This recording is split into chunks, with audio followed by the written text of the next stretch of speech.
বিসমিল্লাহির রহমানির রহিম।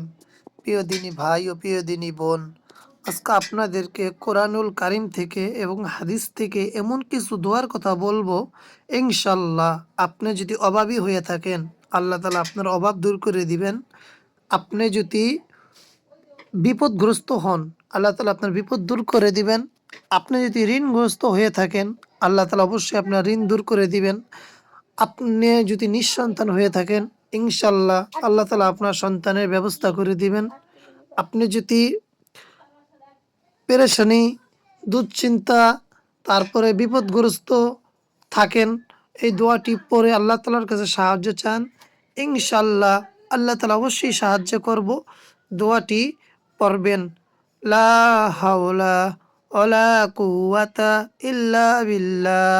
১০০ বার এই দোয়াটি পড়ে আল্লাহ তাআলার কাছে সাহায্য চাবেন, ইনশাল্লাহ অবশ্যই আপনি সাহায্য পাবেন। আপনি ধন সম্পদ যদি বাড়াইতে চান, এই দোয়াটি ১০০ বার আল্লাহ তাআলার কাছে করে এই দোয়াটি করবেন। দোয়াটি হলো আস্তাগফিরুল্লাহ, আস্তাগফিরুল্লাহ, অর্থাৎ আমি আল্লাহর কাছে ক্ষমা চাই।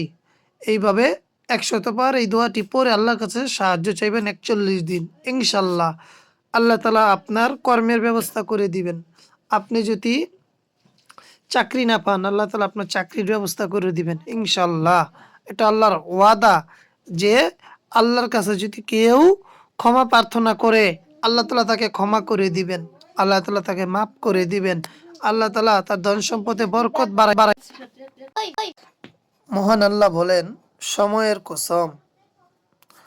তারপরে আল্লাহ বলেন, মানুষ অবশ্যই ক্ষতির মধ্যে ডুবে আছে।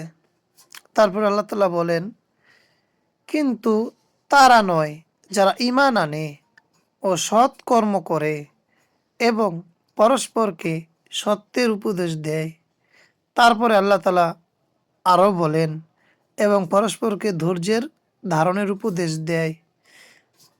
এই ৪টি গুণ যার ভিতরে থাকবে, সে ক্ষতিগ্রস্ত না। বিসমিল্লাহির রহমানির রহিম।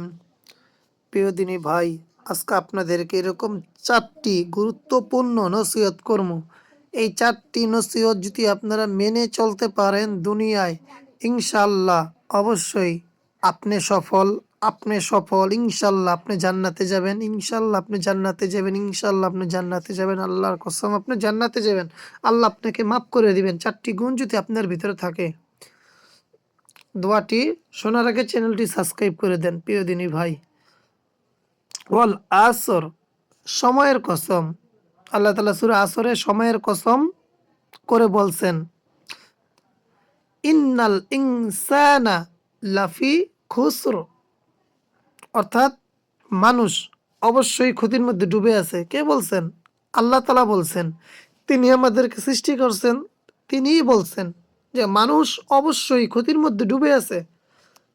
তারপরে আল্লাহ তাআলা বলেন, ইন্নাল, তারপর আল্লাহ তাআলা বলেন, ইল্লাল্লাযীনা আমানু ওয়া আমিলুস সলিহাতি ওয়া তাওয়াসাউ বিল হাক্কি। অর্থ হলো, কিন্তু তারা নয় যারা ঈমান আনে ও সৎকর্ম করে এবং পরস্পরকে সত্যের উপদেশ দেয়। তারপরে আল্লাহ তাআলা বলেন, ওয়া তাওয়াসাউ বিস সবর, অর্থাৎ পরস্পরকে ধৈর্য ধারণের উপদেশ দেয়। এই ৪টি গুণ, আপনি যদি এই ৪টি গুণ আপনার ভিতরে থাকে, ইনশাল্লাহ আপনাকে ক্ষমা করে দিবেন, আল্লাহ তাআলা আপনাকে মাফ করে দিবেন।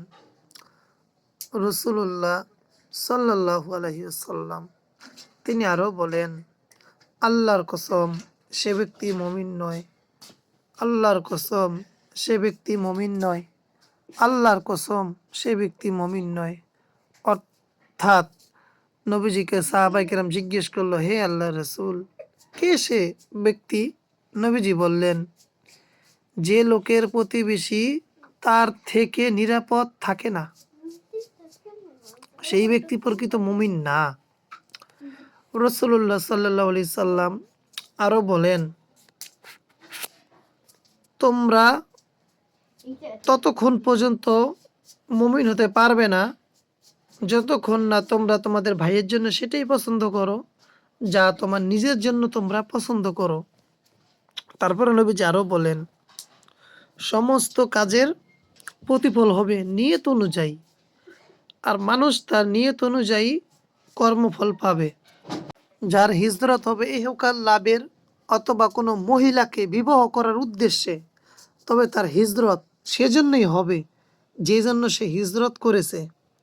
রাসূলুল্লাহ সাল্লাল্লাহু আলাইহি সাল্লাম তিনি আরও বলেন, লা ইলাহা ইল্লাল্লাহু মুহাম্মাদুর রাসূলুল্লাহ, এই কালেমা ক্লাসের সাথে পড়লে একটি হিন্দু ব্যক্তি যদি পড়ে, তার পিছনে সমস্ত গুণ আল্লাহ তাআলা ক্ষমা করে দেন। তো একটি হিন্দু ব্যক্তির গুনাহ যদি আল্লাহ তাআলা সমস্ত গুনাহ ক্ষমা করে দেন, তাহলে আমরা তো মুসলমান, আল্লাহ রাসূলের প্রতি ঈমান আনছি। আমরা যদি বিশ্বাসের সাথে পড়ি কলেমা লা ইলাহা ইল্লাল্লাহু মুহাম্মাদুর রাসূলুল্লাহ, তাহলে আল্লাহ কি আমাদের গুনাহ ক্ষমা করবেন না? আল্লাহ তো পরম দয়ালু, অবশ্যই তিনি আমাদের গুনাহ ক্ষমা করে দিবেন। আল্লাহ তাআলা পবিত্র কোরআনুল কারিমে আরও বলেন, 14 নম্বর সূরা 7 নম্বর আয়াতে আল্লাহ তাআলা বলেন যে, তোমরা আমার কৃতজ্ঞতা প্রকাশ করো, আমি তোমাদেরকে আমার নিয়ামত বাড়াইয়া দিব। আর যদি তোমরা আমার অকৃতজ্ঞ হও, অর্থাৎ আমার যদি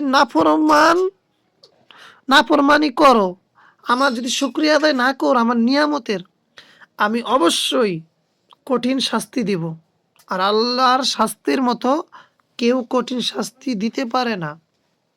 আল্লাহ তাআলা আরও বলেন পবিত্র কোরআনুল কারিমে, কিভাবে আল্লাহ তাআলার কাছে আমরা সাহায্য চামো। আল্লাহ বলেন, ইয়াকা নাবুদু, অর্থাৎ হে আল্লাহ, আমরা শুধুমাত্র তোমারই ইবাদত করি। ওয়া ইয়াকা নাস্তাইন, আর শুধুমাত্র তোমারই কাছে সাহায্য চাই। আল্লাহ তাআলা আরও বলেন, ইহদিনাস সিরাতাল মুস্তাকিম, অর্থাৎ আল্লাহর কাছে এইভাবে দোয়া করবা, হে আল্লাহ আমাদেরকে সোজা সঠিক পথ দেখাও।